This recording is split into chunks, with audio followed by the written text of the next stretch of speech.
Good afternoon from Vienna and very good morning or evening if you are joining us from other locations. Excellencies, distinguished guests, ladies and gentlemen, welcome to the 2020 Forum on Globalization and Industrialization. My name is Adnan Šerić, I'm UNIDO staff member and your moderator for today. This year marks the 5th anniversary of this important forum, which we have organized since 2016 in partnership with the Kiel Institute for the World Economy and Kiel Center for Globalization. The ongoing pandemic situation and the risks associated with it are forcing us this year to take the debate to the virtual floor. But in no way does it diminish the quality of our discussion. We are very fortunate to have with us once again an excellent lineup of world-leading experts who will offer their insights into today's topic, which is risk, resilience, and recalibration in global trade and value chains. I'm honored to welcome our panelists, Her Excellency Dr. Rania AlMashat, Minister of International Cooperation of Egypt, Dr. Susan Lund, partner at McKinsey and the leader of the McKinsey Global Institute, and Professor Ricardo Hausmann, the founding director of Harvard's Growth Lab. Last but not least, Professor Gabriel Felbermayr from our event partner, Kiel Institute for the World Economy. We will now proceed with introductory remarks delivered by UNIDO's Director General, Mr. Lee Yong, followed by Professor Felbermayr and keynote remarks from our esteemed panelists. Following the first round of interventions, we will open the floor to your questions. To this end, I would like to take a moment to point you to the chat function of the platform, which you can find at the bottom of the screen, where we briefly summarize the instructions on how to engage with us during this session. We look forward to your active participation throughout the event. With no further delay, I now turn to UNIDO's Director General Lee Yong and invite him to deliver the opening remarks and set the scene of today's discussion. Director General, you have the virtual floor. Excellencies, distinguished delegates, ladies and gentlemen, a very warm welcome and thank you for joining the virtual plenary session of the 2020 Forum on Globalization and Industrialization. This year marks the 5th anniversary of the forum. I'm pleased to know that this event has already become a fixture in the calendars of many of you present here today. Please allow me to also take the opportunity to express my special appreciation to our partner at the Kiel Institute for the World Economy and thank its president, Professor Gabriel Felbermayr, for his enthusiasm and the commitment towards our continued collaboration. I would also like to extend a very warm welcome to our other esteemed panelists, including Ms. Rania AlMashat, Minister of International Cooperation of Egypt, Ms. Susan Lund of McKinsey Global Institute, and Professor Ricardo Hausmann of Harvard University. Thank you for being with us today. Excellencies, ladies and gentlemen, this year's forum is organized under a very fitting title, reflecting turbulent times we live in, marked by rapid technological change, growing international trade uncertainties, and geopolitical tensions. These trends are further amplified by crises that our world is facing right now. The COVID-19 pandemic has rattled the country across the globe, affected the livelihoods of millions, and placed the survival of many businesses at risk. As a result, the pandemic has led to increased scrutiny of some of the established economic paradigms. Globalization, which relies on the premise of the international production, trade, and investment flows, and which has widened the economic opportunity, in particular as we have witnessed the increasing calls for raising barriers to international trade, the creation of the self-sufficiency plans, and the establishment of sovereign supply chains. Indeed, with both supply and demand having experienced simultaneous shocks due to COVID-19 containment measures, global production networks have been disrupted.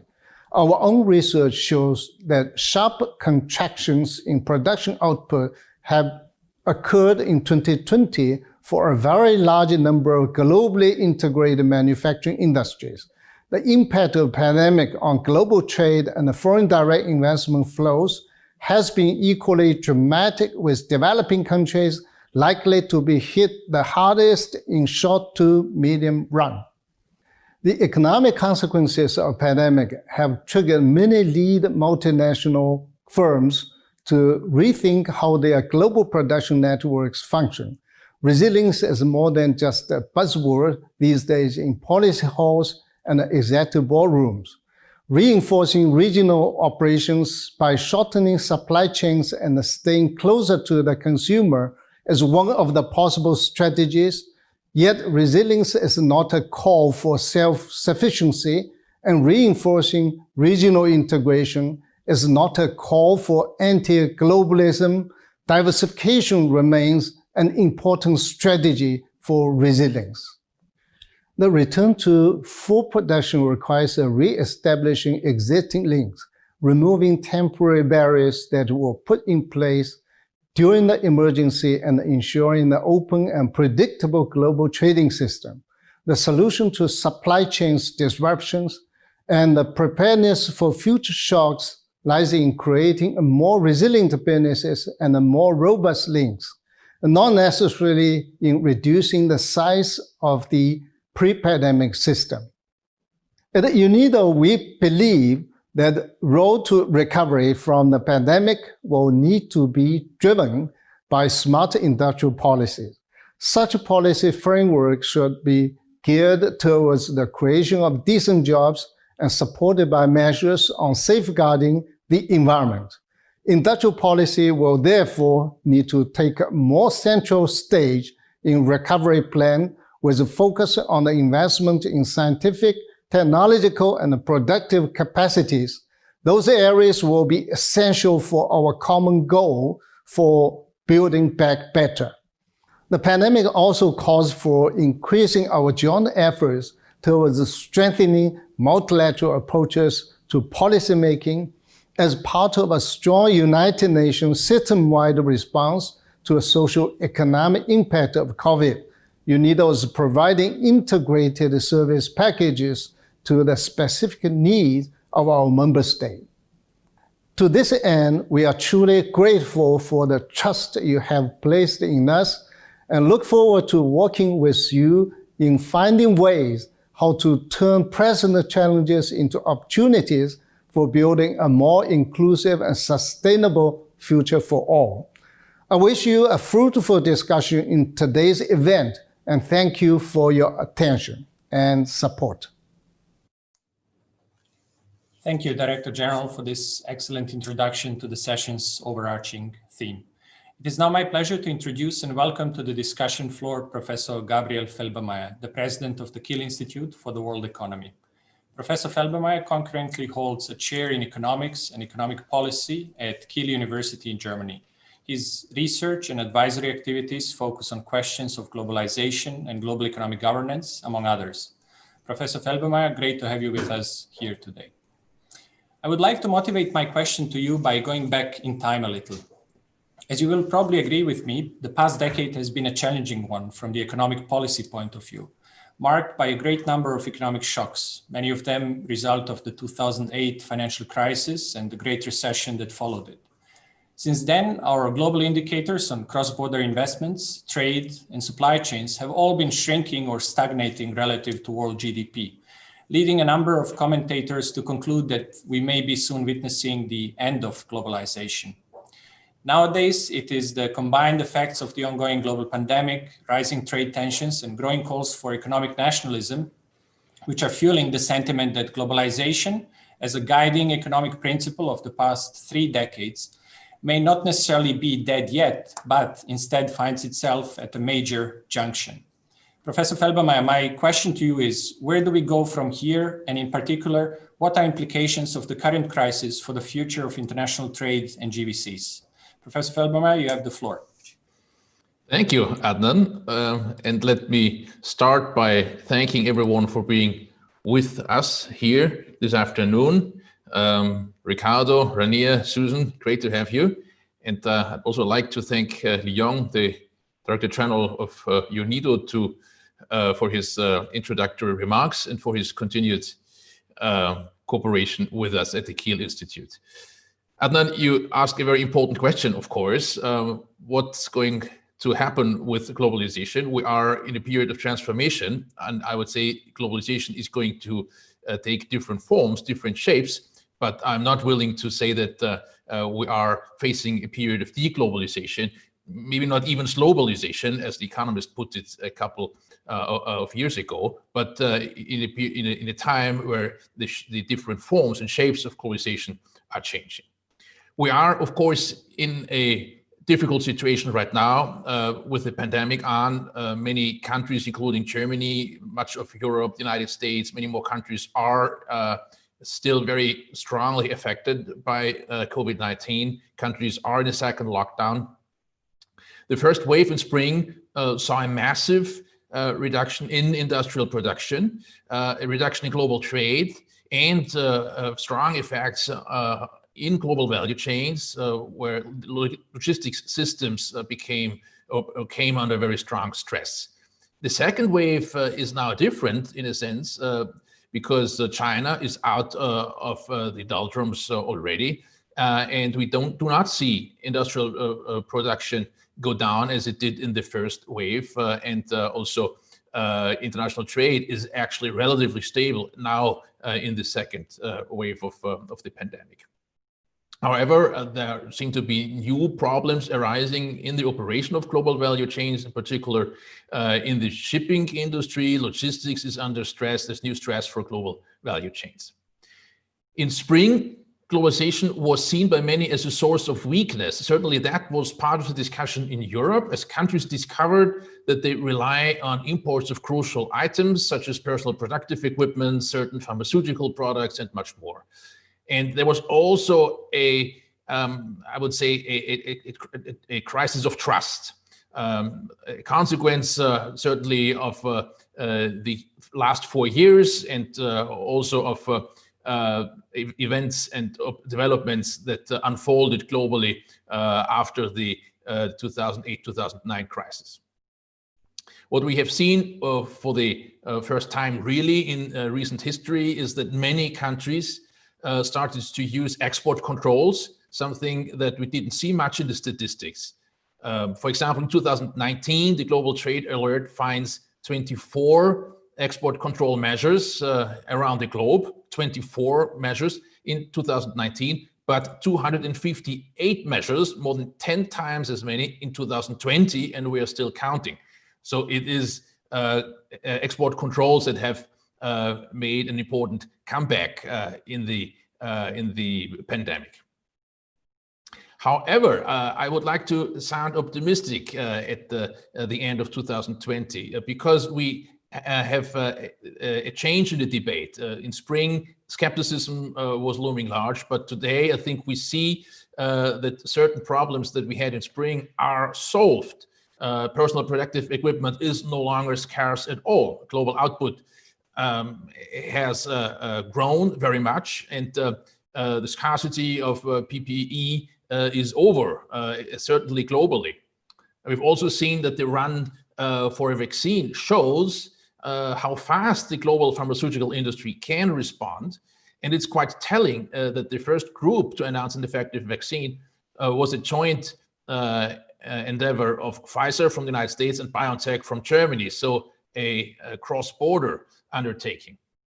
We've also seen that the world trade has recovered, and it has recovered very much in a V shape so far, at least.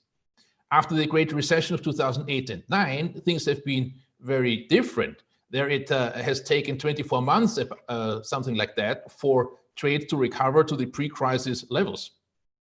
The same is true for industrial production. It also went down quite dramatically in the first months of the crisis by something like 15 to 20% globally. But relative to the 2009 crisis, IP, industrial production, has recovered much faster. So in September 2020, the level of global output stood only 2% below the level we saw in September 2019, a year earlier. The big difference, I would say, between 2008-9 and the current crisis is that the financial system works. And trade finance, the finance used or needed to run global value chains is working. And that was not the case 12 years ago. All this is encouraging despite all the problems we are having. But we shouldn't downplay the headwinds that we are facing. It's clear that before the Lehman Brothers collapse and the financial crisis, trade and industrial production were booming or expanding at very healthy rates. Before the current crisis hit, this was very different. We had 10 years of sluggish growth, and the years just before the virus broke out were particularly sluggish. In particular, when you look at industrial production, where there was essentially no growth from fall 2018 to winter 2019 at the global level. And in the EU's manufacturing heartland, Germany, we even had an industrial recession before the virus hit. And trade, as you all know, was not doing well before the crisis, neither, with the US-China relationship under terrible strain and global trade growth relatively weak. Now, the question is whether that weakness and the sluggishness is the consequence of weak GDP growth that's been caused by other problems, or a consequence of a new wave of protectionism. I think it's safe so far to assume that both factors played a role, but we'll have to check what the relative contribution of each of those factors is. But both, I guess, are important. At any rate, the danger that we are facing is that national economies turn more strongly inwards. That's been very visible during the first wave of the pandemic, but the danger is not over yet. And I'd like to mention three areas where we're currently facing complications. The first one is that many countries are in search for resilience or stronger independence, and there is a tendency to go against free trade. I personally watched the EU's quest for open strategic autonomy with very mixed feelings. Insisting on autonomy probably makes global cooperation more difficult. The second point is that the pandemic leaves us with a massively distorted playing field in the area of industrial policy. Some countries with deep pockets are able to subsidize their businesses a lot. Countries in the South often don't have those deep pockets and cannot support their industries. There's a risk that these programs, these subsidy programs, keep overcapacities in the market, and that could in the future depress prices globally and cause trade disputes in the future. One lesson from the 2008-2019 crisis was that the massive investment in infrastructure in certain countries, particularly in China, has driven investment in the steel sector. This has created oversupply, overcapacity, and for the last 10 years we were suffering from those overcapacities, and these have also led to trade conflicts. And finally, we have in many countries commitments to do more to tackle climate change. But it's also clear that unilateral climate policies run the risk of being ineffective. Many policymakers understand that. Again, talking about the European Union, where there is now a very vibrant discussion about the introduction of carbon border adjustment measures. Now, these measures are probably necessary as long as we go for unilateral policies, but they can be misused to protect domestic producers from more than just differences in carbon prices. These carbon border adjustment mechanisms can stand in the way of collective global action, which is the only way to deal with the climate emergency. But even in this rather gloomy situation, there are upsides as well. I think new technologies can end up creating new ways of cross-border cooperation. And we see them emerging, and we see the diffusion being speeded up in the crisis. Digital technologies can connect elements in value chains even more strongly. They can revolutionize international logistics by replacing paper trails with the blockchain. They can make more services tradable than before, from maintenance of machines to business consulting to health and education. Now, all these new technologies require proper regulation. Getting this right will be crucial. Leaving these business areas unregulated is, in my view, no option. simply because many of the platform models that we're talking about feature strong tendencies to economies of scale and strong tendencies to monopolization. However, unilateral attempts towards regulation or towards proper taxation may fragment the global marketplace and create further political tensions. So I think there is a lot on our plate, a lot to think about. We don't have much time to deliberate because technological change is fast, and we need appropriate responses quickly and ideally on the multilateral level. So there are many pressing issues where governments around the world look for sound and practical advice from UNIDO, certainly, from leading scientists like Ricardo, from think tanks like the McKinsey Global Institute or the Kiel Institute. So I'm looking forward to the discussion today and for some fruit for further thought in this very exciting time that we're living in. Thank you. Thank you very much, Professor Felbermayr, for your excellent remarks on the possible future direction of globalization and also offering a few sunny spots in an overall gloomy times. A quick note to our audience, if you would like to ask a question to Professor Felbermayr or any of our panelists, please do so by using the Q&A function in the bottom part of your screen.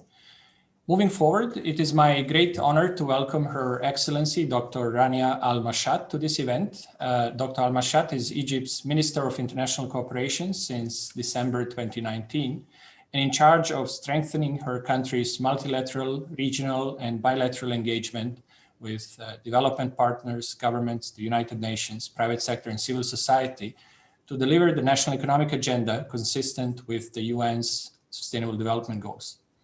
Prior to this appointment, Dr. AlMashat was the first woman to serve as Egypt's Minister of Tourism between January 2018 and December 2019.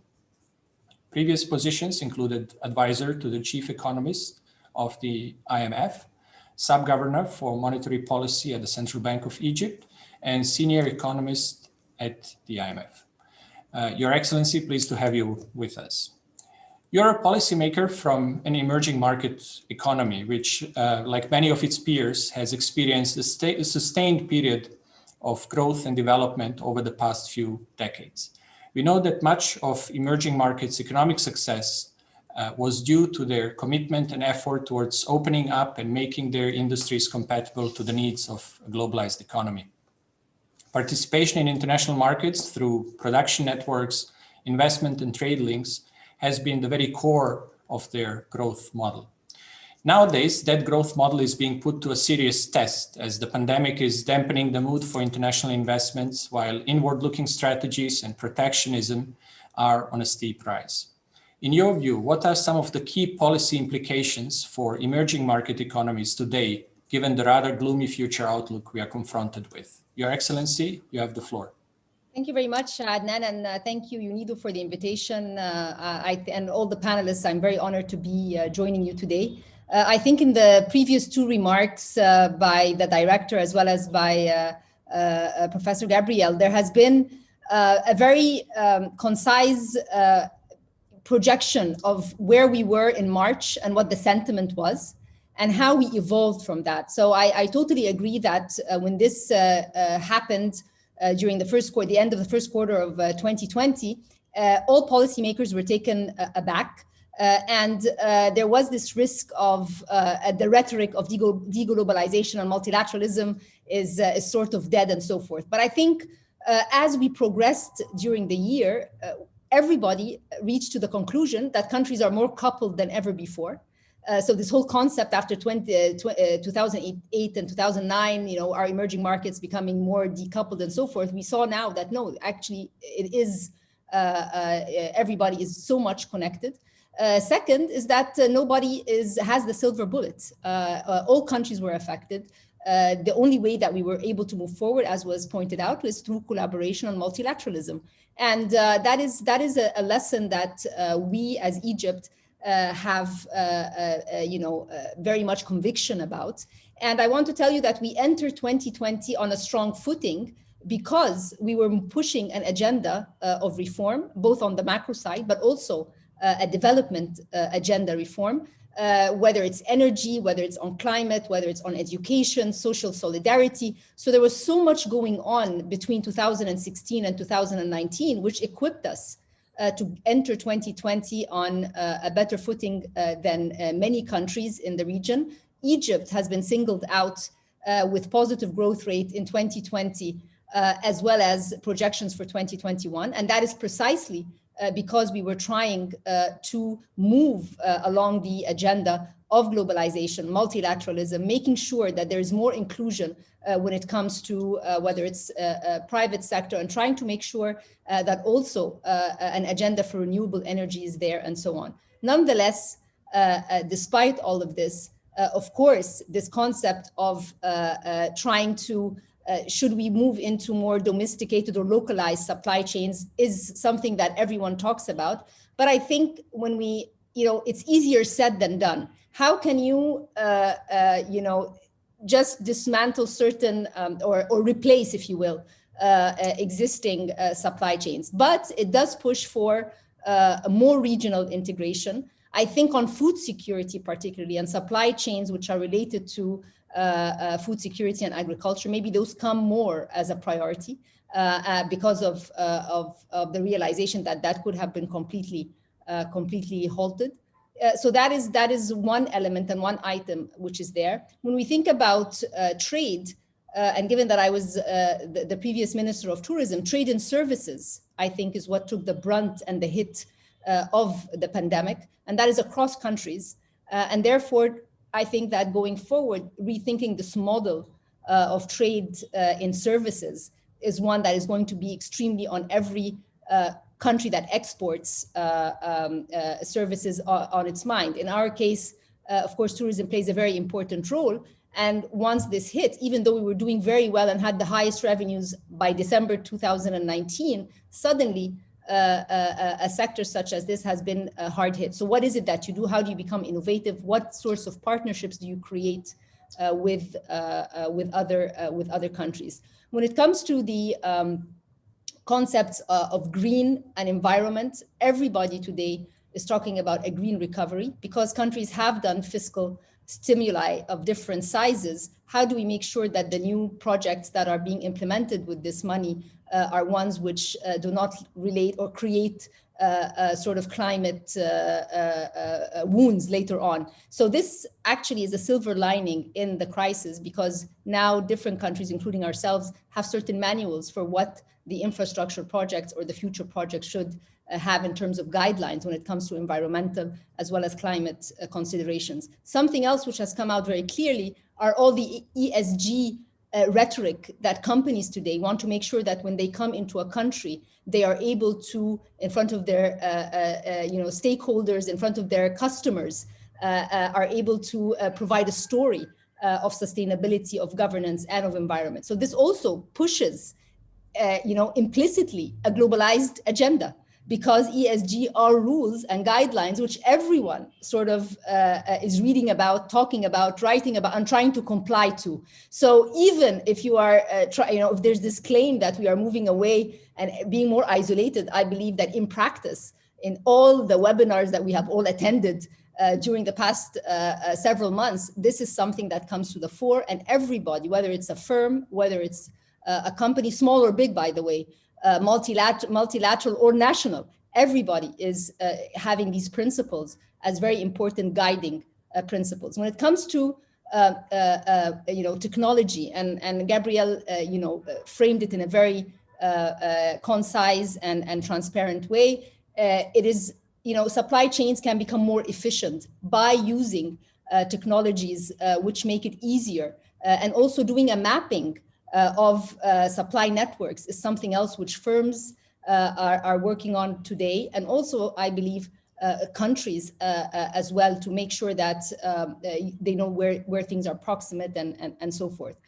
I believe in multilateralism. This is an agenda that I am mandated with, and one that we are pushing forward with all our development partners. I always say that multilateralism is like a sport. There are complementarities despite the competition.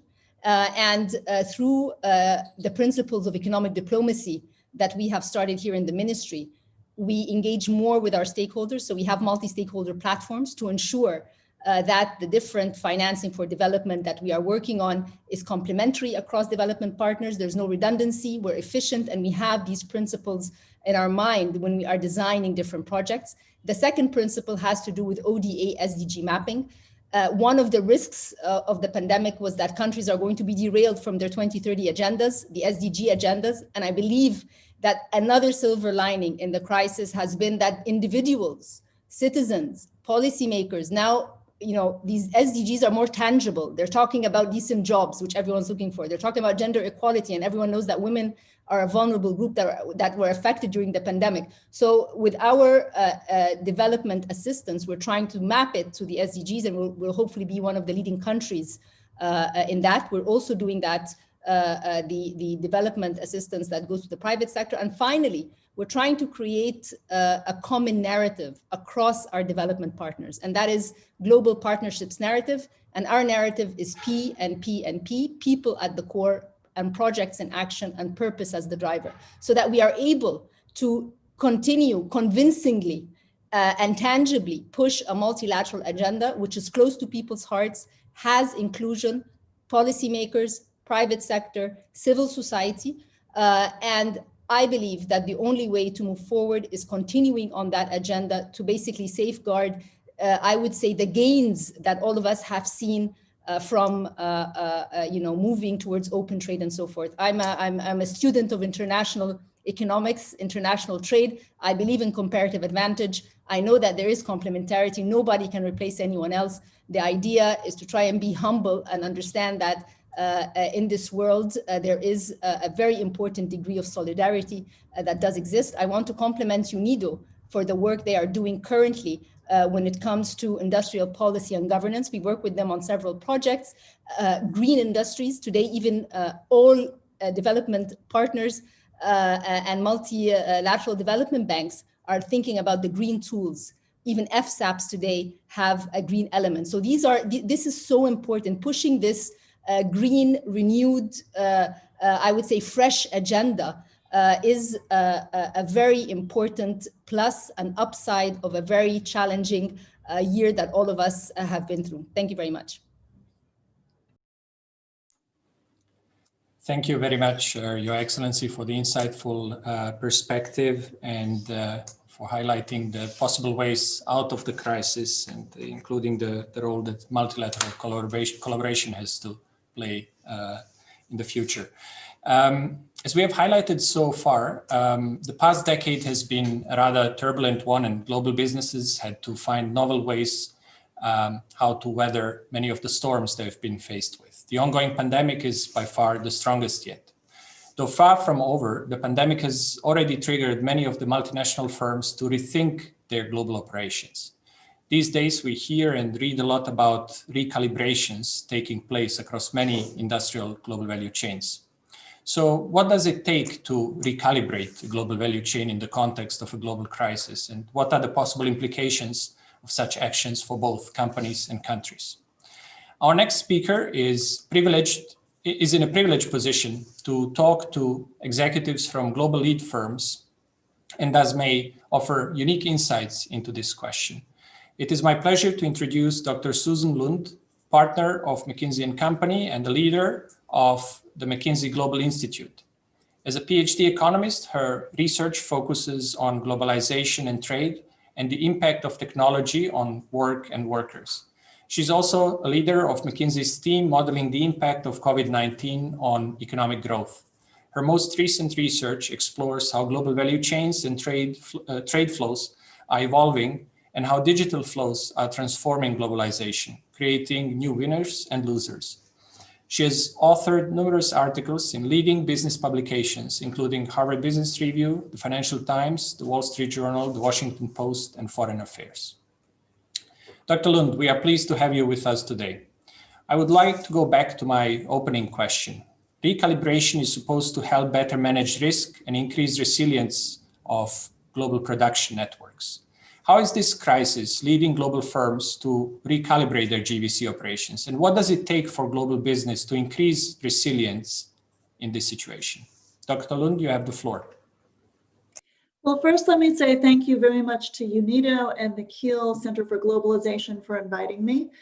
It's an honor and privilege to be here speaking with these distinguished panelists and to all of you today. So I'm going to share findings from research that we published in August of 2020. It's work that we started before the pandemic, a year ago, when we thought that the US-China trade war was a big shock, and we had a series of earthquakes and hurricanes and typhoons that were disrupting value chains and supply chains. And companies were beginning to realize that we live in a more volatile world that's prone to various types of disruptions. And we started this research, of course, then in January along came COVID. So what it explores is how multinational companies are thinking about this issue. I'm going to start by saying, although we call them supply chains or value chains, they're not chains. They are highly complex, multi-tiered, interconnected networks of suppliers. This shows you the publicly known suppliers of Dell, the computer maker, and Lenovo. And what you can see is that they each have roughly 4,000 to 5,000 suppliers themselves. They share another 2,000. These are highly complex networks. And what it means is that a disruption in any one of those nodes can propagate in unexpected ways and often get amplified. When companies begin to try to understand their supplier network in this way, they often find that in the second or third tier deep in their supplier ecosystem, they'll find one company that controls a disproportionate share of the flow within the network and can be a bottleneck. Now, this picture is also important because whenever you talk about simplifying or moving a value chain, just keep this slide in mind. It's very complex and certainly not a simple task. That said, we interviewed supply chain experts in leading companies around the world, Asia, Europe, and the US, to find out how frequently do disruptions happen. And what we found is that they're very common. This is not a once in 100-year event or once in 10-year event, that various types of disruptions in a supplier somewhere in the world happen quite frequently, and it causes production to stop. So the average company can expect production to stop for 1 to 2 weeks every 2 years. That is an incredibly costly disruption. They can expect production to stop for 1 to 2 months every 3.7 years. So this is actually quite an issue in manufacturing, production, and capacity. On the right side of this chart, you'll see the different range of shocks we considered, and it goes far beyond climate events or pandemics to financial crises, trade wars, the potential for military conflict, counterfeit, cybersecurity attacks, as well as things like industrial accidents. Now, we translated this into what does it cost an average company? If you've got production going down on a relatively frequent basis, over 10 years, what we found is that the expected value of those losses would wipe out, give or take, half of 1 year's profits for the average company. And it varies by industry. You'll see aerospace, automotive would face the highest costs, and this reflects their capital intensity and current levels of inventory being held. Pharmaceutical and food and beverage are somewhat less disrupted, but still for a pharmaceutical company, wiping out a quarter of 1 year's profits every decade is measurable. So we did this analysis to show companies how much could they invest in building resilience and still come out ahead financially if they took a multi-year view. The problem today is that supply chains have been built, first of all, for a world that existed 10 or 20 years ago, not today. So factor costs have changed. The world's temperatures and climate events have changed. A lot has changed over that period. And secondly, purchasing managers were given one metric to choose suppliers, and that was cost. So if a widget costs 2 pennies less from a different supplier, you go with the lower cost. That's a recipe for building a supply chain that's built for the lowest cost, but it does not take into account diversification or disruptions. So this is the new thinking that companies are starting to embed in what they're doing. Now, what will they do? So on the left, you see results from a survey we did of 800 supply chain executives in May. Not surprisingly, they're all saying they want to build resilience, but maybe more surprisingly is that 44% said they would start to consider metrics beyond cost efficiency to build resilience. And the range of actions that can be taken are many, and it will depend on the company. But I would say that dual sourcing, the idea that you get a second supplier in a different geography for critical components, was the #1 thing that companies are talking about. So what this means is that this will open up opportunities for more countries and companies to participate.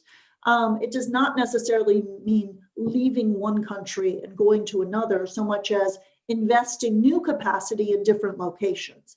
And in many value chains like electrical equipment and apparel and textiles, you can already see this movement where many other countries in Southeast Asia like Vietnam, the Philippines, Indonesia, India in some cases have picked up share. And so this is a turning point, an inflection point, we think. But when you go down the list of actions to build resilience on the right, you see there are many different things companies can and will be doing. It might mean holding more inventory of critical products. It might mean regionalizing your supply chain so that a shock in one part of the world doesn't affect production elsewhere. And you can go down the list. But the other takeaway is this is certainly not as simple as just moving the geography of where your suppliers are. And then the final thing I'll say is, leading companies are taking different measures. Toyota, which is the grandfather of lean manufacturing and popularized this idea of continuous improvement and just-in-time production, itself, after the 2011 tsunami and earthquake in Japan, moved to completely regionalize its production in the Americas, Europe, and Asia. It was manufacturing critical components in Japan for global distribution. And what that meant was that after the earthquake, production worldwide went down for them for 2 to 3 months. After that, they've moved to regionalize as much as they can so that a shock in one part of the world doesn't impact production elsewhere. We've got other examples, but in the interest of time, I think I'll stop here and say that this is very new. There's no industry or company that has it completely right. But just as after the global financial crisis in 2008 and 9, banks started to stress test their balance sheets in a regular way. Now, admittedly, that was because of new regulation. But after COVID-19 and in the coming years, I think that we're going to see more industrial companies and manufacturing companies start to take a stress testing approach to their supply chains. And as they're doing that, rethinking the costs of where it's best to produce. I think that the overall message for this audience is that I would expect that we will see trade flows to shift more over the next 3 to 5 years than we have in the past as companies seek to diversify their supply base. And I think it's good news for countries that haven't participated as heavily in global value chains in the past.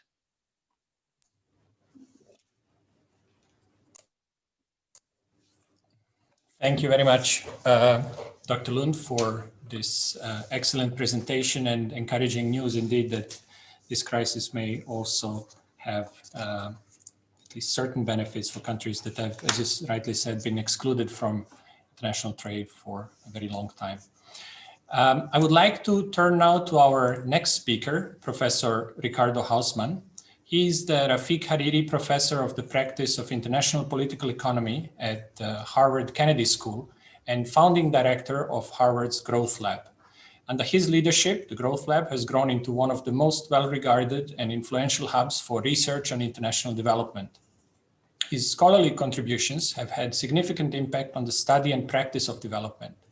These include the development of the growth diagnostics and economic complexity methodologies, as well as several widely used economic concepts, such as dark matter, original sin, and self-discovery.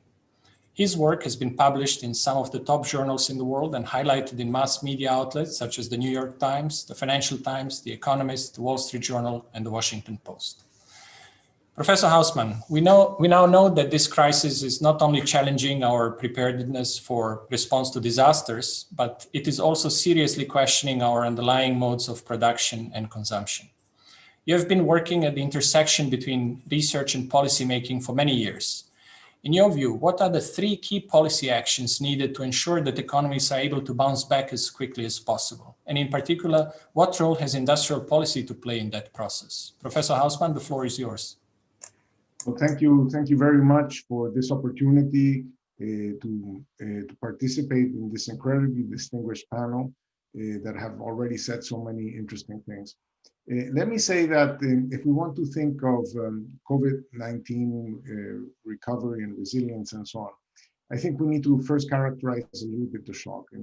And for most countries in the world, the shock is mostly and mainly a domestic shock. It's not true for everybody. Obviously, we've seen catastrophic declines in output in tourist destinations, in Caribbean islands, in the Seychelles and Macau, in enormous declines in output in tourist destinations because travel has just collapsed at incredible levels. We've seen a very large shock to oil prices. Brent is now back over 50, but it spent a good chunk of the year under 40, and that was a very big decline relative to previous things. But other commodities are above their levels in January and so on, in part thanks to the recovery in China that was mentioned earlier. Remittance flows, depending on the region, they have held up quite well, less so in the Gulf than in the US, but in general, remittance flows have surprised on the upside relative to the expectations that we all had back in March, April. Capital markets have been incredibly resilient. They've been open at remarkably low interest rates for countries that are not investment grade, that are very far from investment grade, say like Albania, Honduras, Jordan, and so on. So Paraguay. So they have been open, but what has been really very large has been the domestic shocks, the lockdowns.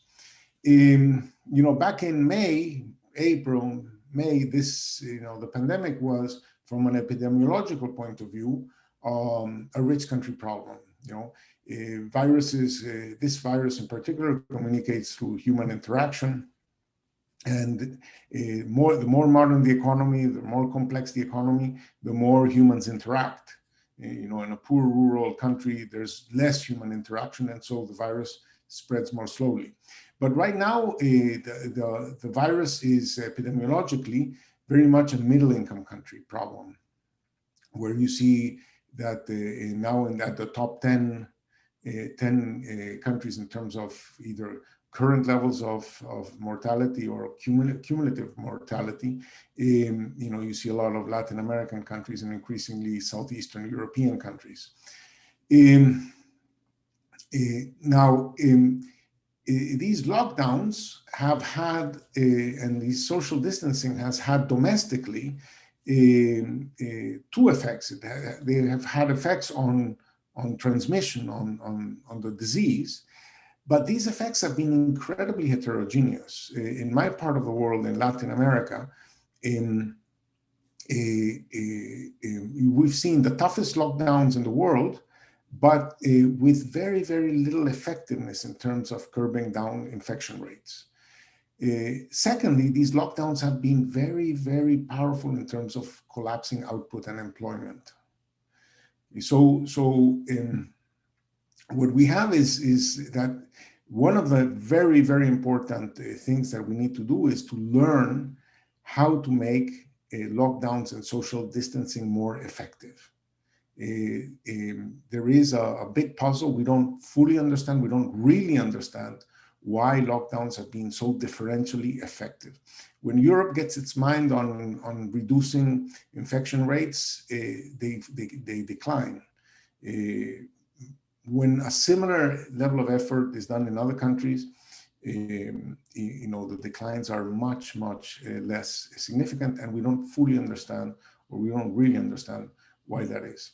Now, from a policy point of view, what we also observe is that rich countries, developed countries, have tended to respond with much larger fiscal and monetary accommodation.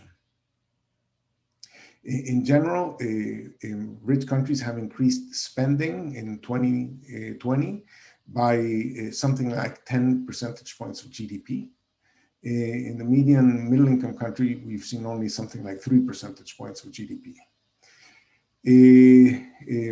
Deficits, debt to GDP ratios have risen much more in developed countries than in middle-income countries. As a consequence, recessions have been worse in middle-income countries than in developed countries. Now, what does this mean in terms of policy? Number one, I think that there has been too little international leadership in figuring out how the globe is going to vaccinate itself. And as a consequence, I think that much of the world will only get very partially vaccinated in the year 2021. And as a consequence, 2021 for many countries in the world will still be like 2020, where economic activity is constrained by the fact that we need to be opening and closing and so on because of we are battling infection rates. So while the IMF projects typically a relatively solid recovery in 2021, I'm a little bit less convinced that that's going to be feasible in many places. In the relatively optimistic projection that the World Economic Outlook in the IMF did in October of this year, they are still seeing that by 2022, the median country is 7 percentage points of GDP below where they thought they were going to be in 2019. So the correction down in terms of levels of GDP, something like 7 percentage points in the median country with a large variance. So this has implications for how I think we should manage the next couple of years. Until a significant chunk of the population gets vaccinated, I think fiscal policy is more about rescue than reflation, than recovery. That is, the allocations have to be for people to be able to survive, for firms to be able to survive, rather than for stimulating the economy from a Keynesian point of view. That, in my mind, is something that has to come post-vaccination. My concern is that there's too little fiscal room in middle-income countries. They have been cautious in responding. Their deficits have gone up, etc. They have been able to fund them, but they have been too cautious from a global optimum point of view. There's been an enormous destruction of jobs and firms. So I think that we need more international finance, and I think probably coordinated through the IMF. I think that there's discussions at the IMF of how should they change their lending levels. But right now, the IMF is highly constrained in how much they can lend in a calendar year, and that makes the amounts too small relative to the IMF's own balance sheet and to global needs. So I think there's been too little G20 leadership in this respect, and I think it's a problem. I think countries need to anchor medium-term fiscal expectations so that they get access to capital, or they maintain access to capital markets. And to do that, I think that this is not a bad time to be discussing tax reforms. They will have to serve a higher level of debt than they expected to be serving. And the question is, how is that going to be paid? And I think that in general, what I see the globe moving towards is towards a reversal of this trend where taxes on capital income are reduced. I think we'll go to a period in which taxes on capital income will be increased. The reason why they haven't been increased more in the past is because of this idea that you don't want to tax things that are very mobile. And since capital is more mobile than labor, you don't want to tax capital, you want to tax labor. As a consequence, capital income taxation has declined very significantly in most countries. And there's been an increasing pressure on taxing labor. But in a middle income country, the only labor that you can tax is formal labor. And that has created enormous incentives for informality. So I think a rebalancing of the tax system needs to happen, but it can only happen if you can tell capital, look, I'm going to tax you. If you leave, I'm still going to tax you because I'm going to tax you on your global income. So tax residents of a country need to be taxed on their global income, say like the US does or several other countries do. But this requires cooperation on tax information. And I think that a bigger pressure on this OECD initiative to share tax information is important. I think more middle-income countries need to participate in sharing tax information and moving towards global taxation of capital income. I think also what's going to be a critical problem in 2021, 2022 is that companies are going to suffer from a shortage of equity. They will have, the ones that have survived have lost a lot of their equity. And as a consequence, they're going to be, they're not going to be very good subjects of credit. Banks are going to see them as over-indebted. And they will try to recover using retained earnings, but that's going to make the recovery too slow. So what I think we need to be working on is on mechanisms to inject equity into small and medium firms. I think we don't know exactly what are the right products, the right instruments to do this, but I think we should be working on that. There's a lot of mandated savings in pension funds that by regulation are prohibited from participating in anything like it. I think we have a lot to learn from the way private equity works. And I think we need to create mechanisms to increase equity so that that, by the way, is going to make these companies better subjects of credit. It's going to make monetary policy more effective in terms of stimulating a credit channel. Because I think that the credit channel will be shut down because companies will not have enough equity. From other respects, I think that one of the shocks of COVID is telework, as we know. People, companies have realized that they can get a lot of the tasks done with their employees working from home.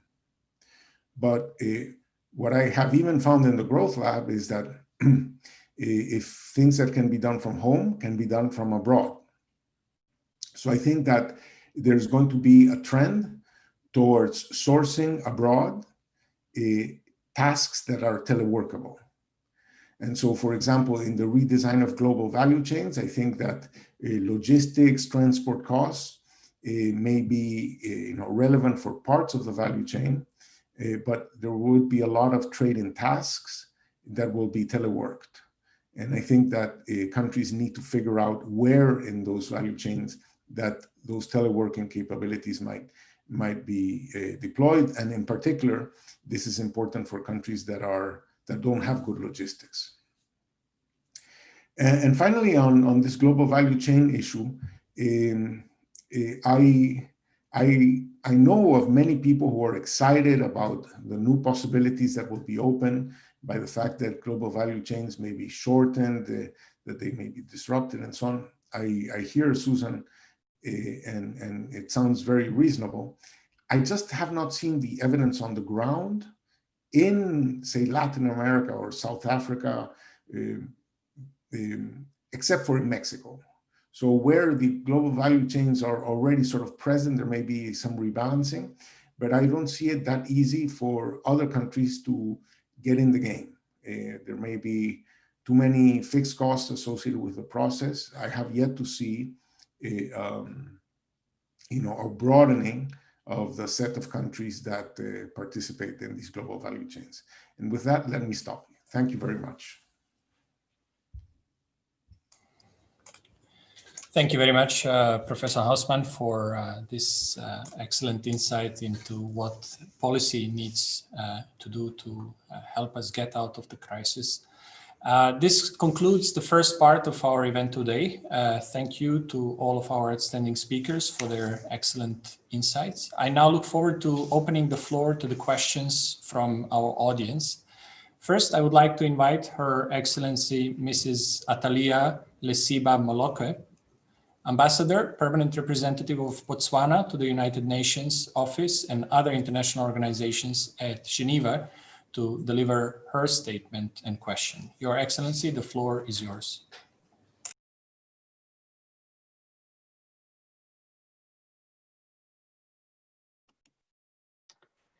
Thank you, moderator, for giving me the opportunity. I hope you can hear and see me. I can't see myself, but I trust that you can see me. Thank you to the Director General of UNIDO and the President of the Kiel Institute for organizing this event. I must also express my gratitude to the UNIDO representative in Geneva, Frank, for making sure that we envoys in Geneva are not left behind any of these really important discussions. I also recognize and thank the Honorable Minister of International Cooperation of Egypt and the other three distinguished panelists for their enlightening presentations. My name is Atalia Molukomme, Botswana Permanent Representative to the United Nations, its agencies, including UNIDO and other international organizations such as the WTO. During 2020, I have also served as coordinator of the African Group on WTO issues, and therefore we'll focus a little on the importance of cooperation through trade at the multilateral level in my brief comments. I think we all know that although we have seen significant global development progress over the past few decades, it is equally important to recognize that this has come in varying degrees for different regions of the world. The benefits of globalization, is true to say, have not been shared equally. While some have realized an exponential gain, others seem to have lost out overall, thus perpetuating the inequalities between and within nations. I think it's well known from the 2019 African Development Bank study, and I quote, that over the past 10 years, Africa's share in world exports declined from 3.5% in 2008 to 2.5% in 2018, the lowest regional share. In short, as I've said, globalization has not lived up to its promises, at least in our part of the world. I think another case in point is the fact that our endowment in Africa with resources does not correspond to the level of development in the continent. From oil, diamonds in my country, for example, gold, cobalt, not to mention all the agricultural products such as coffee, tea, cocoa. It is incredible to think what a small percentage, 2%, to world trade that Africa still contributes. For these reasons, the Africa Group at the WTO continues to champion a cause for inclusive development and advocacy for the policy space that we need as African countries across various areas of trade in order to meet the continent's long-standing development objectives. I'll just share a couple of these priorities, our priorities with you. Addressing the most trade distorting elements of domestic support. So tackling food security challenges exacerbated by COVID-19, improving special and differential treatment provisions in WTO agreements to ensure that they're effective and operational so as to support development, digital connectivity and e-commerce, proposed waiver from certain provisions of the TRIPS agreement for the prevention, containment and treatment of COVID-19. Now, with the advent of COVID-19, I think we've seen a trend of reshoring production. This we see across the world in the West, Asia and other places. And we hear of countries talking of strategic autonomy, addressing structural vulnerabilities, among others. In this connection, opportunities that exist for Africa through the African Continental Free Trade Area, the AfCFTA, reflecting on the fact that Africa remains among the least connected regions in the world, with intra-African trade estimated at only 18%. Compared to about 70% in Europe and 60% in Asia. Growth frontiers for Africa lie inside, within, so we need not look far. So a parting question to the panelists from me is how African countries can effectively begin to trade with each other more, build productive capacities and competitiveness to trade with the world. It seems a simple enough question, but this is a subject that continues to elude us, especially at the sub-regional level. So your insights would be important as we prepare to implement our regional continental free trade area. Thank you. Thank you, Your Excellency, for the statement and for addressing a very pertinent question that I would like to pass on to our panel. However, prior to doing so, I would like to invite His Excellency, Mr. Federico Viegas, Ambassador and Permanent Representative of Argentina to UNIDO, United Nations, and other international organizations in Geneva to take the floor. Your Excellency, thank you for being with us today. Thank you very much, and thank you to UNIDO and to the Institute for the invitation, and of course to the representative of UNIDO in Geneva, because as you know, what we are doing, I as chair of the Trade and Development Board, we are trying to get to the objective to move to a more resilient and inclusive world of shared prosperity. And it is urgent to cooperate in order to diversify economies. And I totally agree with the improvement that we need to the way development is financed and revitalize multilateralism for development. I would like to, if you allow me, to stop for a minute. This is the home working, to let my dog out, please. Thank you. Absolutely no problem here. Well, these are the issues that come along with being confined to a home office these days. As we are waiting for His Excellency, the Ambassador, I may in fact pass on the first question from the Ambassador of Botswana, although actually, in fact, I hear him coming back. So this, maybe we'll just wait for a second. There you go. Perfect. So, okay, it's a happy world. It's a happy dog is an important aspect. If the pandemic has disrupted everything, it's the understatement of the year. So I apologize very much. Okay. I would like to be very brief and at the same time subscribe totally what the Minister of Egypt said regarding that multilateralism is one of the way outs of what we need to do after the pandemic.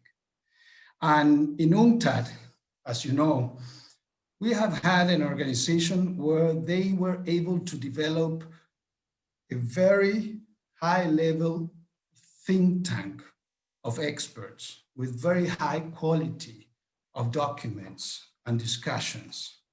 And these are very committed people. And these people, the intergovernmental machinery, which is us, and the experts, and the private and the public sector, have survived and witnessed different crises. So I'm very interested in different presentations that we heard today from the different panelists, because what we are doing now is developing, and I'm chairing the Trade and Development Board of UNCTAD, we are developing the first zero draft covenant, we call it, post-COVID, on what we want to do with trade and development after COVID.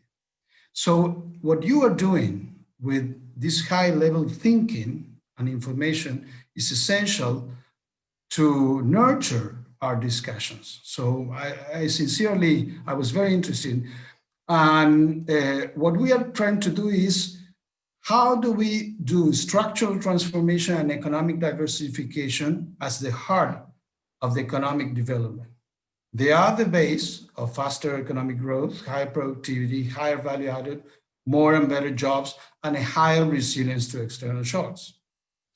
And it is known that transformation has been an elusive goal for many developing countries. And I think that the comment just made on the middle income countries and developing countries getting the bigger weight, it's a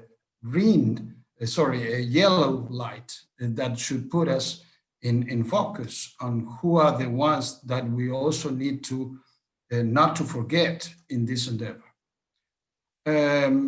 And more improved market access has not always translated into wider access to technology and intellectual and financial resources needed to diversify economic activity. So as the Ministry of Industry and Trade of Egypt said, we need multilateralism. It's not only sport, and I very much like her analogy. It's also a leap of faith. We need today for industrial policy, for resilience, a leap of faith that only international cooperation on every issue and multilateralism could help us solve the problems we get. And the coronavirus has accelerated this discussion. And with this, I commend and invite you to please help us nurture this discussion that will take us to October of next year to approve a new statement for the next 4 years on trade and development at the highest level in UNCTAD on what we want to expect from the world after that, after the pandemic. And with this, I would like to make a question to the panelists regarding the role of the state.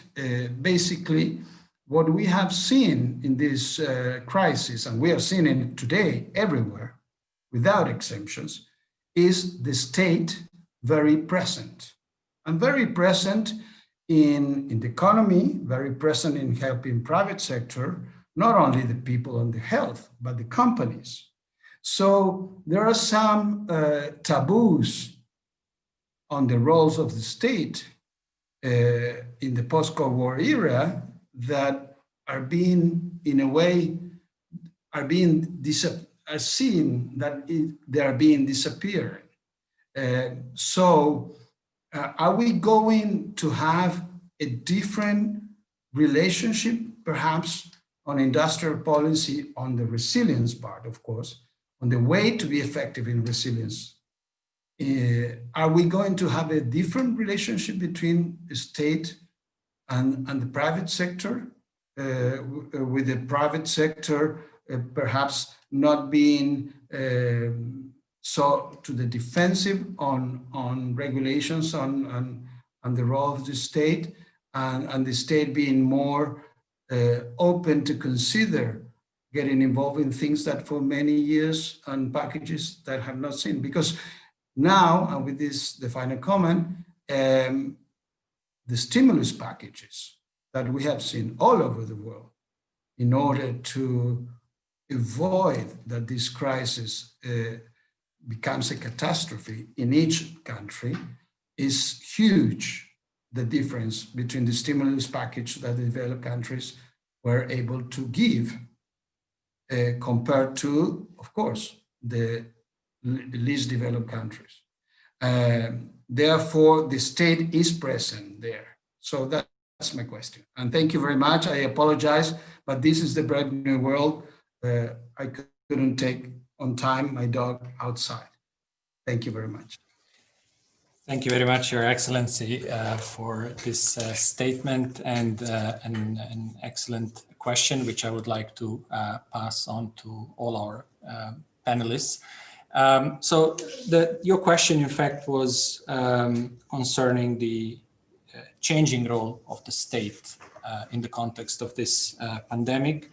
And I would also like to try to link further to the question of Honorable Ambassador from Botswana, which was guided more towards the African context, but I think also links neatly to a conclusion from Susan Lund, who was in fact saying that this crisis also offers an opportunity for countries or regions that have been previously left out of the international trade or global production networks.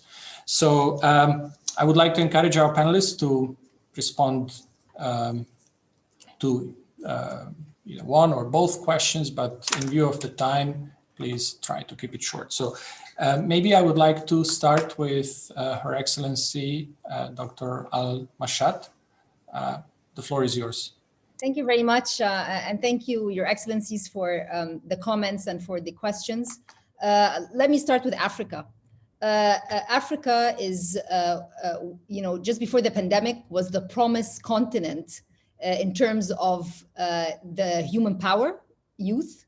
If you just take a look at the landscape, there was not a single country in the world that was not doing a country Africa summit. The last one I attended was the one in the UK. It was the UK Africa Summit. So the promise in Africa in terms of human resources, in terms of natural resources is there. I think when it comes to Africa trade, the key word is familiarity. I believe that over the past several years, all of us have invested so much in out of Africa relationships, out of Africa understanding. And here I'm talking not about governments per se, but I'm talking about the private sectors, the private sector particularly. There have been selective sectors which have been doing good. In our case, for instance, our infrastructure companies are in Africa and are doing a lot. But one very non-brainer is food security and agriculture, and that we're not doing enough. Also on many of the mining and landing and so forth. And there's also the element related to digitalization. And that is also a venue that is explored. So I think that, and this is something that we got to know more about when we were ahead of the African Union last year. What we are working on now is particularly this peer-to-peer, private sector to private sector, more understanding, more familiarity with the rules, the regulations, and the business. But I do agree with you that there is potential there, and we have not tapped on it. When it comes to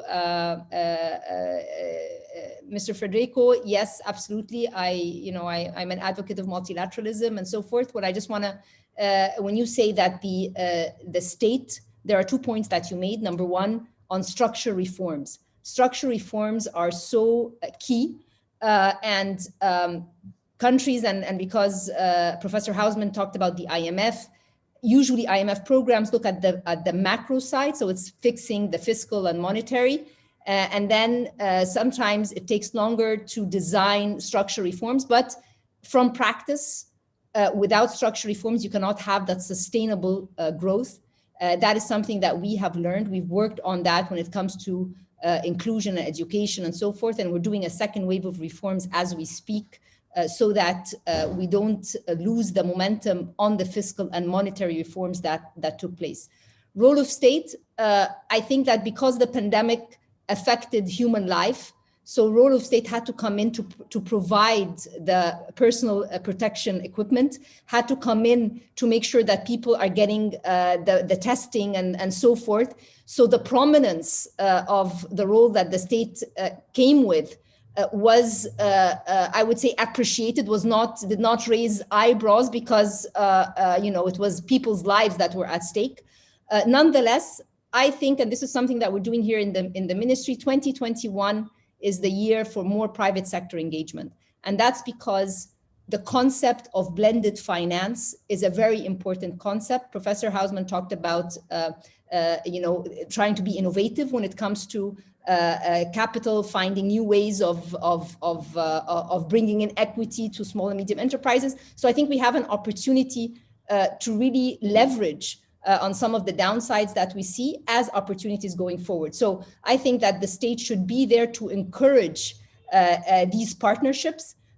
You need, to be honest, there's not a single state, given the fiscal situation, that can do anything on its own anymore. I mean, unless you want to have hyperinflation and move into, situations that would not allow you to get into the credit markets and get the financing that you need to balance your budget. So I believe that the state going forward needs to be the facilitator, but of course, policymakers need to be mindful of that. Thank you.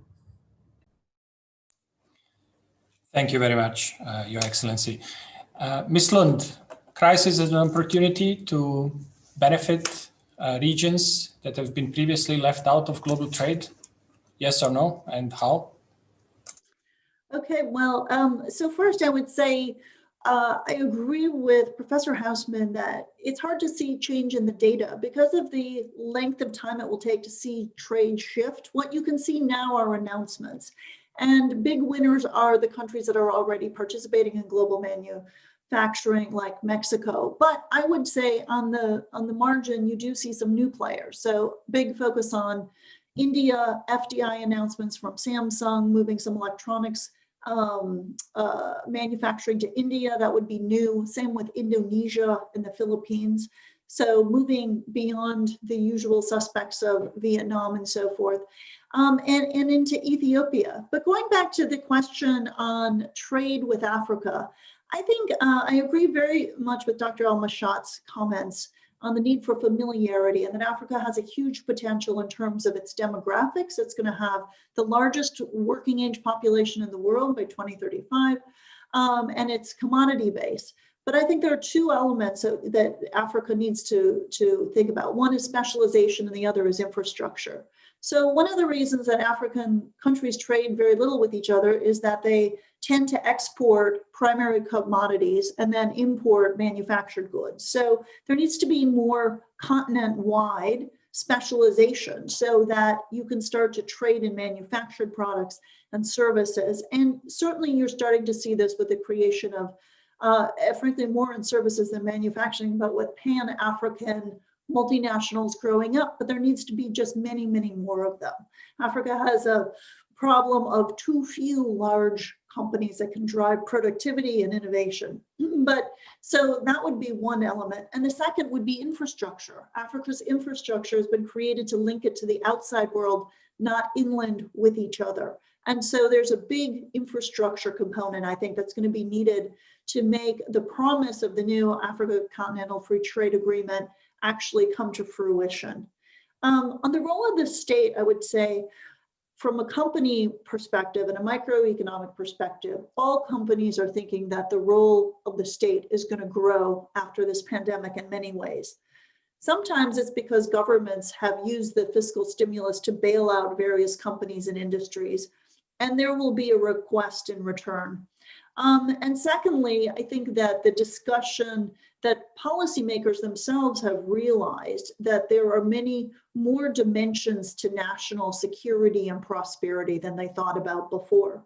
So for economic security or security, they used to think in terms of military and defense, but now simple things like masks and basic pharmaceuticals, not even the cutting edge, turn out to be very important, particularly when export controls are placed and countries turn inward. So I think that there will be a broadened consideration of factors in economic policy making about what should be produced where and how to ensure supplies of basic goods. And on the regulatory front, I think that most industries are expecting a more activist government approach, which is not, at all not necessarily, it's not necessarily seen as a bad thing. I think that the swing towards freer markets, more liberalization is, we've recognized through this pandemic the limits of what that got us. And of course, there's the example of China, the country that has come through this pandemic the best. So I'll stop there. Thank you. Many thanks, Ms. Lund. I would like to maybe direct the next question from the audience to Professor Felbermayr first. Will COVID-19 reinforce relocation and reshoring trends? I'm aware that you have done some work recently in that direction as well, and I would be interested in hearing your views, or in fact, the audience would be interested in hearing your views about it.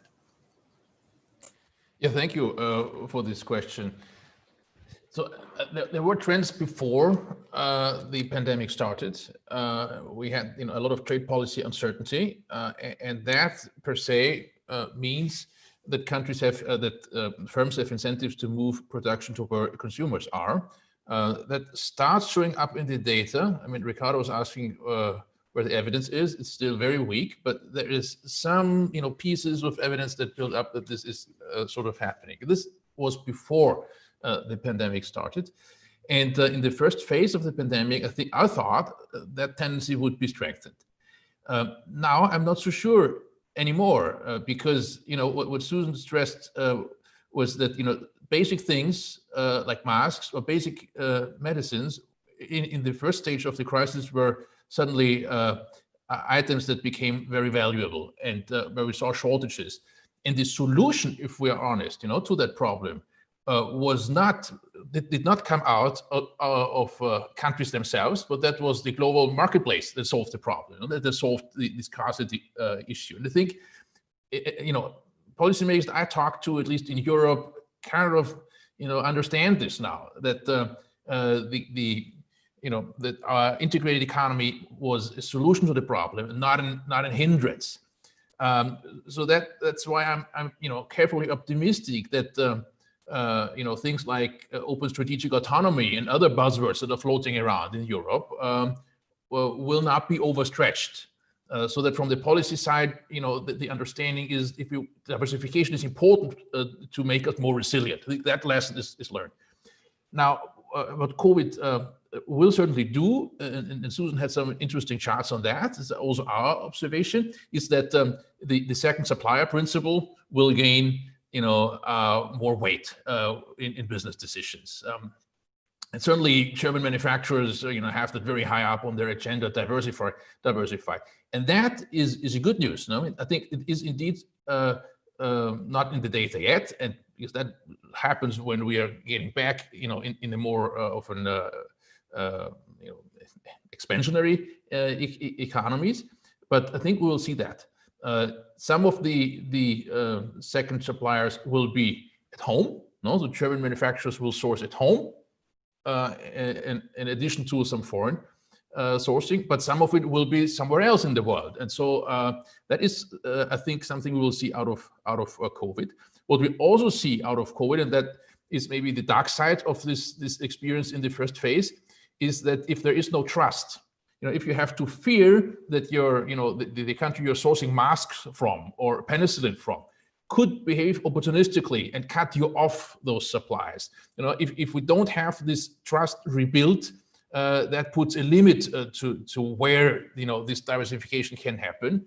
And we need to make sure, and that's where multilateralism probably is most important, that this trust is rebuilt. It is not so much about special measures, I think, at this stage. We have a long list of things that need to be done, but rebuilding trust per se, I think that is what we need to do. And trust has been hit hard, I think, in this crisis by sentences by leading politicians that if we develop a vaccine first, we'll use it first ourselves and don't care about the rest.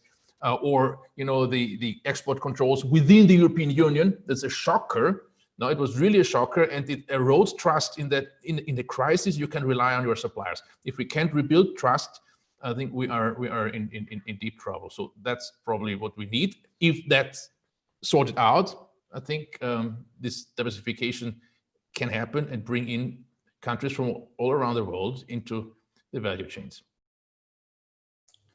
Many thanks, Professor Felbermayr.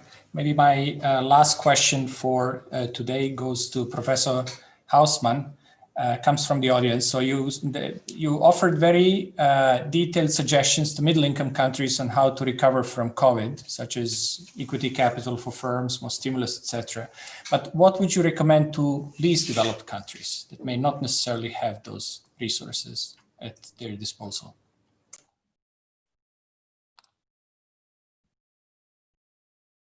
There you go. Unmute. Very good. That ties very much with the question by Ambassador Molokome from Botswana. I think that we should remind ourselves that you export things that you produce. And before you trade, you have to produce, and the question is, can you produce? What is limiting your production? And I would put it to you that in many countries in the developing world, including Africa, the problem is in developing productive capabilities. I mean, there is always an agenda of lowering transaction costs, but many landlocked countries. It means that they're naturally protected from importing from the rest of the world because of high transaction costs. And you don't see, the production of many things in these super protected environments because the capacity to produce is not there. And the capacity to produce is not there because technology adoption and adaptation is always complicated, and it requires that you import the tools and machines and so on. It requires that you import the codes and the recipes and the formulas and so on. But it also requires that you import the know-how. And know-how resides only in brains. It doesn't reside in any other form. And the know-how you need is not just the know-how of one person. It's the know-how of a team of people who know about different things that can implement those technologies and adapt them to the context. And this happens through some channels. And one of those channels is obviously foreign direct investment. Foreign direct investment often requires that you move your expats that have that know-how and so on. But it happens through other channels. For example, it happens through migration, just plain migration. 54% of the STEM workers in Silicon Valley are foreigners, and the other 46% are not Californians. Even though California is a country with a larger population than many countries in the world, only 18% are Californian. So the secret of Silicon Valley is the ability to attract talent. Now, in that respect, Africa has some of the most restrictive immigration policies in the world, not only at the border, but also, for example, in terms of employment. You have restrictions on the percentage of foreigners that you can have in a firm and so on and so forth. And then the other channel that is very important is diasporas. And the diaspora the African diaspora is very strong, is very resilient, it's very energetic, but it has to be galvanized to effect change at home. And we have seen many studies on the impact of diasporas as a way of connecting countries to the opportunities of the rest of the world. The challenge of diversifying production is that in order to do something, you have to know how to do it, but you don't know how to do the things you don't do. So how do you start doing things that you didn't do? If in order to do them, you have to know how to do them, but you don't know how to do the things you don't do. So that chicken and egg problem is, I think, a fundamental problem in the process of development. And I think governments have to focus on that. There is fantastic technologies in the world to increase agricultural production enormously. We've seen them in Argentina with no-till agriculture, with genetically modified seeds and so on. Argentina was not a traditional producer of soybeans. It's a relatively new product and it's huge and so on, and it's transforming the whole world production of proteins and so on. There is no reason why these things cannot happen in Africa, but they're not going to happen in Africa through just tariff reductions and so on. There are too many public goods, too much of the ecosystem that has to be built up together with the state. So when the ambassador Villegas from Argentina was saying, what's the role of the state? I think that the state has an enormously complementary role in the process of transforming production. I like to think of production as making words by mixing letters, and these letters are productive capabilities, and some of them are private goods that you can buy in markets, call them consonants, and others are public goods that either the government provides them or they're not there, call them vowels. And most words require consonants and vowels, and if the state does not produce the vowels, the words cannot be made. And so there is a fundamental role, productive role, complementary role between what the state can do to support production, adoption and adaptation of technologies, of opportunities and so on, and what then society can do in that ecosystem that was built by the state. So I'm optimistic that a lot of these things can happen, but too much of the thinking is associated with reduction of transaction costs. Not enough of the thinking is focused on acquiring, adopting, adapting, diffusing technology. And that, I think, is the fundamental name of the game. It is what made the rich countries rich. Rich countries are not rich because they have natural resources. They're rich because of what they know how to do. And I think that path of how we can expand the things we're good at is the fundamental path of development. Thank you very much, Professor Hausmann, for this excellent intervention, which is also very much at the core of the work that we do here at UNIDO. And I think on that note, we'll be also concluding today's session, which I hope you have enjoyed. On behalf of the organizers, I would like to thank Her Excellency, Ms. Rania AlMashat, Ms. Susan Lund, Professor Ricardo Hausmann, Professor Gabriel Felbermayr, and our Director General Li Yong for their valuable time and participation. A special thank goes to event organizing teams at UNIDO and the Kiel Institute. And also on behalf of the team, I would like to thank our attendees for joining the discussion today.